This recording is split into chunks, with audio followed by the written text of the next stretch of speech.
Ndokunu mawu taundo kan ho elodi enamio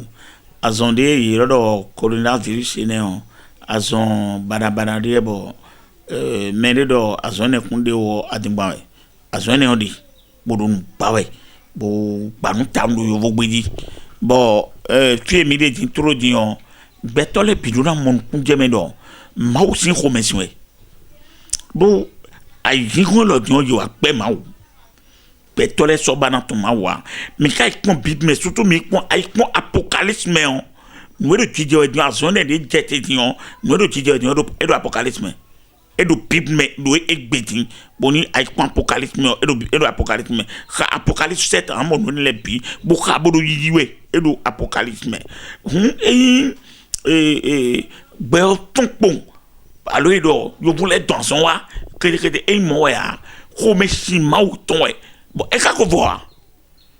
ino beto maleko kakabwa tuwe mauni bodo repentance boze mausin temenia e ko voa ekpo bokoro nbawe amo na dokunu mau do tomi tombe ne to lo ento de do vodi bon mi me yewe no de to me le mi no nzen bodo bedo to me bon mi na dokunu to gamiton si de rapati talon de litame bodo tion mito edo eni sous église le nous tandi bon mais de le du cheredo mais de tawaje non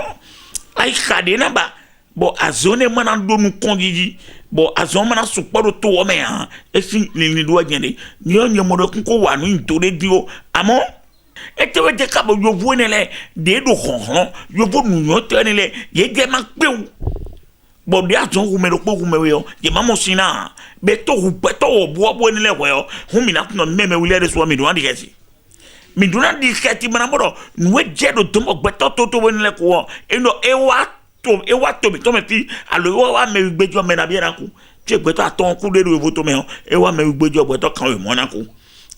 eni to ni o nyero pe do nu ma tanwe do ma wa na mi to gana gbede bo de tu na wa gbon baso mala do nu kon yi bi oto mi to me bo na gba pe viton le me ha e se ni liwe ze bodo yiri so akun bo na do mi do me bi ni ise de do bonu me pe wo tun ka ye we yo aso na le ko bo na wa to mi to me ha me oni do ye we ka we bonu ma o na yi gigo we go we ndo je ko beto do po do na tun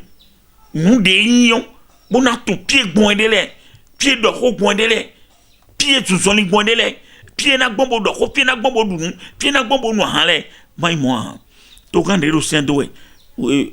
kan wa to de ro sendo le o ye ma ti do men ko ne e do e su fon ti to gbeto kan na ilo me to gbeto kan de na gbonu club Burkina bona ibe ason bo wa bona no tampo kan ya me ye je do se po mo ason de ro fina wa be ya ason de ro kete na wa atingbaro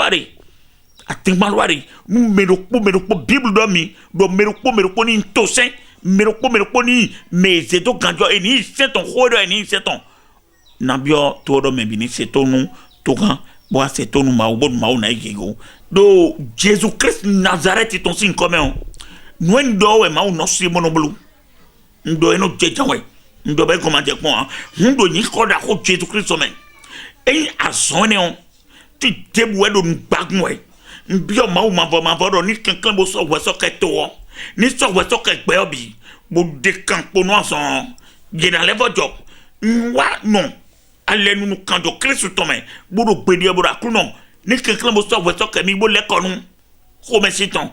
bo nu betole na levo job bo nu de ko nu to mi to pataki bede to le pataki bo de ko nu to kan mi to pataki bo do akuno de daji po do po boze be de soise boze soy do to lo snya si ko dio ni ya si ko he boni ason barabara ni ma wa to lo me do weton boni ya ni ayo nko ton do yan dio boni ti fani tin ka ton koton podo me le de le ko bi boni beneto mi ton lo ma o ni kumbla o mi ton do to me boni ason ni ma ta foto me